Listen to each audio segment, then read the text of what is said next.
is Vinny Russo. I'm 24 years old. I had my first competition this last November. I entered the men's physique category, placing second out of 9 other competitors. Right now, I'm a 2012 Body Space Spokesmodel finalist. I've always been involved in sports, training with my father since I was little. You know, he trained me with basic power lifts and various techniques on speed for football per se. But what happened was I wanted to become like this meat fridge. I really didn't know a lot about nutrition. So like I said, I was like kind of like a meat fridge with all this power and speed, but not really that much definition. So I took it upon myself to do a lot of reading, and I found Bodybuilding.com, which offered a lot of support through body space community and a lot of information on proper nutrition and exercise, and I used that to my advantage. It was a mindset that was instilled in me at a young age by my father, and I've been doing it for so long that it's just a part of me. So if I were to not train, I feel like I'm cheating myself almost. So basically that's why I stay with it. It's almost like a competitive nature is what drives me in and out every day. If you treat your body well, it'll treat you well in return. So by fueling it with proper nutrition and training it with regular exercise, you're looking for basically overall better health, which will lead to longevity. And that's what I find, that keeps me in this. I coach high school football, so I'm able to give back to the youth of today. I'm given the freedom to teach them, proper nutrition and proper exercise.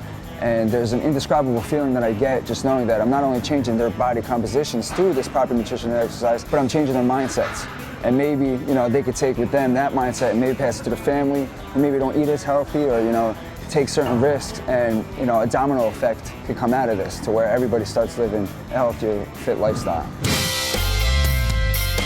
My mindset and philosophy on training is go in there with high intensity. Don't go in there to politic and to talk around, put your iPod in, throw your hood up, and do what you gotta do. Go at it 110% and train your body the way you're supposed to train it. I like to take 45 seconds to a minute in between sets. I like to keep it at 45 minutes long, my workouts. So I'm in and out, and I went in there with a goal, and I accomplished my goal. I usually train 4 to 5 days a week. It depends on what I'm training for. If I'm training for a competition, I keep it at 5 days a week. So like right now, I'm training 5 days a week, and I do body part a day. I love doing legs on Monday, and the reason why is because it's the start of a new week. It's when I'm most amped about getting in there, and the leg day is most taxing. So I figure let me get it when I got the most energy. So I'll do that Monday. I like to separate the push and pulls so I don't overwork any muscles. So I'll do chest on Tuesday. Wednesday we'll do back. Thursday's off, give my body a rest. I love rest days. Friday for this competition, I'm working on my shoulder caps, so I wound up doing a little bit of shoulder cap work and mainly shoulders. And then Saturday would be arms, and then Sunday I have off. Well, the sets mainly are from 3 to 4. My rep range stay from 8 to 12. That's where I feel like I get the most hypertrophy from my workouts. There's a lot of techniques in the way I train. I like to add, drop sets, triple rise sets. It depends on what I feel like. If I feel like my chest is looking a little soft, I'll add a couple drop sets just to build out the definition.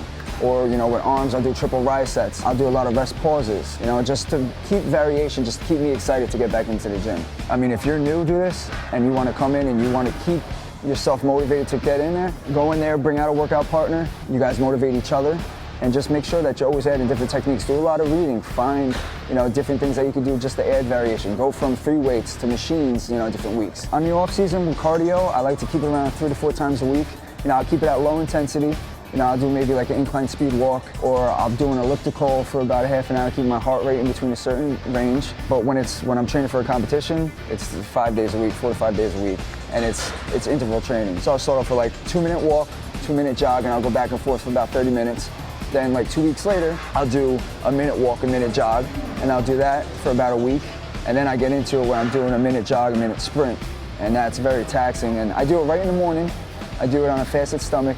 It's what I feel works best for me. When it comes to rest days, I take full advantage of it. I sleep and eat. That's basically what I do, and I love it. Especially when training for competitions. I mean, you're training your body to the max, so your body needs that rest. I've reached many plateaus where, you just go in there, you're like, I can't push any more weight, or you feel like you're getting weaker. So what I do to overcome those is I either add more variation, or I usually work out by myself. I'll grab a training partner, and I'll train past failure. And I'll do this for about 2 or 3 weeks, and usually I'll get stronger from it and push myself past that plateau.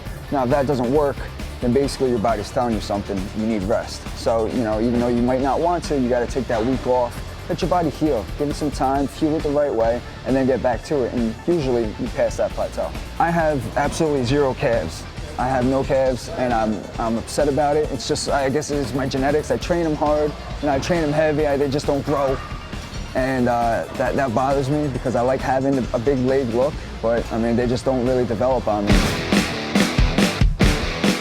You could train with as much intensity as you want. You could train day in, day out, but if you don't fuel your body with the proper nutrition, you're not going to get anywhere. You'll be stuck on a plateau day in and day out. You got to get an overall aspect of what works best for your body. I like to see it as 40% of my caloric intake should be carbohydrates, 40% of it should be protein, and 20% should be fat. If being carb depleted, I like to add the fat up a little bit to maximum limit 30%. Just to give me that extra energy, that I'm lacking from being carb depleted. Carbohydrates, I like to stay with complex carbohydrates. They give you a sustained release of energy. I mean, I add my simple carbs in there too, post-workout, just because it's increasing insulin, it's spiking insulin, which will help shuttle the nutrients after workout when you're glycogen depleted. But mainly stay with the complex carbohydrates. It's your brown rice, it's your multi-grain rice cakes, bread here and there, but when training for a competition, I don't use wheat bread. As for fats, I take in nuts, seeds, avocados. I like to do omegas, and this basically provides me with insulin-free energy. So basically, it doesn't affect your blood sugar, which is good because you evade the crashes, you evade the depression, you evade the lethargic feelings, as the blood sugar varies. Proteins, I like to stay with complete proteins, would be my tilapia, my salmon, my chicken breast, my ground turkey, my beef, and they're complete because they provide the body with the full set of your essential amino acids. And then I also have my incomplete proteins, which is like my rice, my vegetables, things of that nature that I also get in my diet. Meal frequency is very important. I eat about 6 to 8 meals a day, depending on what time I throw myself out of bed. Or if I'm really hungry, maybe I'll throw an extra meal in there. But I like to keep it between 2.5 to 3 hours. You gotta look at your metabolism as a campfire. And the food that you fuel it is the wood for the fire. So every time you put wood into your fire, your metabolism increases. Each meal is gonna call for a different amount of calories, and you gotta figure that out on your own.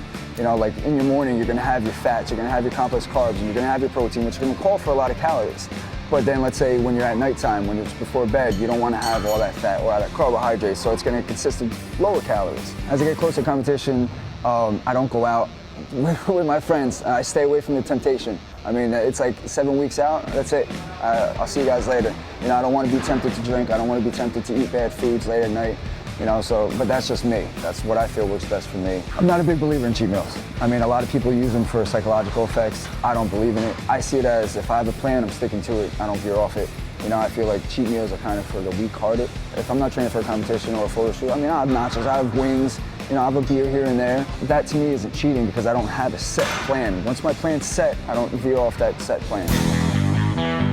You need the creatine, you need the glutamine, you need the branched-chain amino acids, you need your omegas, you definitely need your protein. When you're training your body with high intensity, your body becomes depleted of many of these branched-chain amino acids or glycogen and protein, and your cells are being broken down and they need the supplements to help enhance and repair. I like to take glutamine. I like to take it for its repair purposes and because it's involved in increasing protein synthesis throughout your body. I take 5 grams before and after workouts, along as before bed. Creatine I find is very important. I feel like it's deemed with the false reputation that it only floods your cells with water and you lose that after discontinued use, but it has much more than just volumizing effects. You gotta think of it in terms of ATP, which is adenosine triphosphate, and that's the chemical energy for the body. And what it does is when you're taking creatine, you load up your body with phosphocreatine.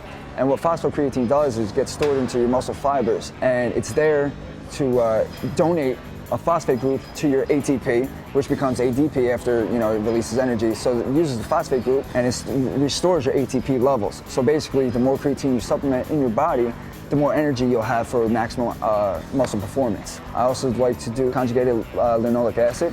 I use that for weight management purposes. It's said to decrease your appetite. I take omegas right in the morning. I use them for their insulin-free energy, no blood sugar changes. I also supplement with branched-chain amino acids. Now, branched-chain amino acids are vitally important to have in your diet, and they're very important to supplement with. I take them in the morning. I take before workouts. I take them in my post-workout shake, and I take them even before bed. And the reason why I take so many is because during an intense workout, your branched-chain amino acids, they're profoundly broken down, and your body can't produce branched-chain amino acids. So it's important that you supplement with them so your body has a sufficient amount. By supplementing with the branched-chain amino acids, you protect your muscle tissue. Now you protect your muscle tissue because the body will break down those branched-chain amino acids before it breaks down your muscle tissue. So by having enough, it protects it. Protein's vitally important. It's the cornerstone of all supplementation. I take that before and after workouts. I'll take it in the morning with my rolled oats. I prefer whey protein over any other type of protein. Now the reason why I prefer whey protein is because it's fast absorbing. You get the most bang for your buck because 90% of it is pure protein. I don't change my supplements at all. I use supplements basically for the scientific purposes and what they offer my body. I don't really cycle on or off or taper on or off. I use, the milligram set, I read the bottle, whatever it says, that's usually how I take it. For all my nutritional information, for all my supplementation, for all my workout programs, please check out the page below. If you want to get in contact me, you can contact me via BodySpace. My BodySpace username is linebacker1025. And for more content like that, please check out Bodybuilding.com.